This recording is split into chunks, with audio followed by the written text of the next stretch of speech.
Retailers are entering a holiday season clouded by tariffs, inflation, and economic uncertainty. Consumers should expect higher prices, fewer discounts, and tighter inventory.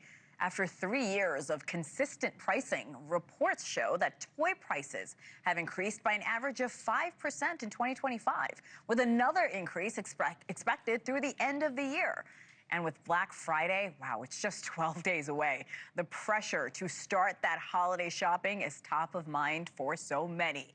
Here with us now is Shannon Habbas, owner of Little Wish Toys in Richmond, Virginia. Shannon, good morning. Hey. Thanks for joining us. Good morning. Thanks for having me. And you're from your toy store, which, by the way, looks adorable. Next time I'm in town, I would love to visit. This year, you went from an online-only retailer to also opening a brick-and-mortar store. How are you handling the tariffs? Have you found it challenging? What's your experience been like so far? Yeah, I guess it's been kind of a funny year to decide to open a brick and mortar with everything that's been changing.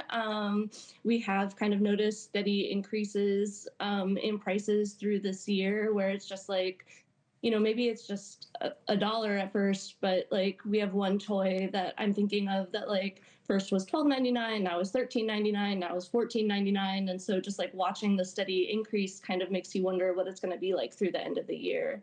Yeah, because these things keep adding up, as you well know. We're looking at your store, an inside look, a 360, as they say. Your store sells sensory, creative, and emotional development-specific toys. Those toys are typically, or at least usually, imported from European countries. What has your experience been like dealing with products that are coming from overseas? Yeah, so I mean, we have toys that come from all over. I think the thing that people forget sometimes is that a toy company may be based in the United States, but there are always areas of production that happen overseas, whether it's the toy itself or packaging, stuff like that. So I think that's why we're kind of seeing those changes happening, is because even if the toy itself is made here, there's other elements that are coming from abroad. Well, the toy store looks adorable, so does that dog that was with you. There is a new Goldman Sachs report. It says while retailers like yourself are absorbing some of the financial impacts of the tariffs you and I are discussing, consumers will take the brunt of it. So, Shannon, how are you planning to not only keep your store profitable, but not scare away customers? Yeah, so I think some of the pricing is definitely stuff that is based on what the company advises the store to use. But I think it does shift kind of the kinds of things that I'm bringing into the store, because we try to kind of have things within a certain margin so that we can be accessible. And so that can change, if we had a product before, we might not be able to have it now, or we might kind of more hesitate to have it now because it's become so much more expensive. Yeah, I want to ask you a little bit about where that hesitation is coming from. You have said you ideally buy products in bulk, which makes a lot of sense for many business owners, but you are fearful that customers simply will not have the money to buy this holiday season, and that could leave you with a surplus. How are you navigating all of this? Yeah, I mean, as a small store, we already do kind of like, yes, we do have to buy in bulk, but we're not able to buy in bulk in the way that like a Walmart or a Target or something much bigger than us would be able to buy. So there is that.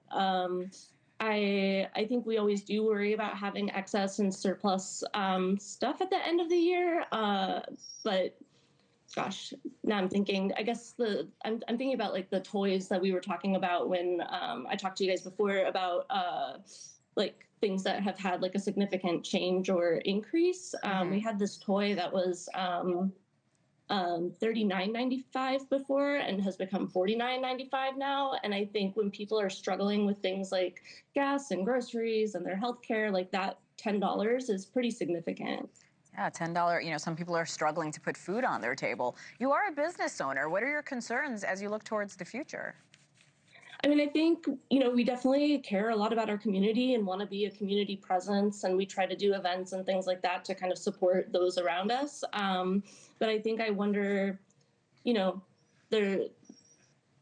we're struggling financially, then like, what's the longevity of the store? So that's kind of like where we're at now, is trying to figure out like what the future looks for us and what kinds of things we can continue to do successfully so that we can continue to be here in Richmond. Thank you for watching. Subscribe below and download our NewsNation app right now on your phone, and you will get fact-based, unbiased news for all Americans.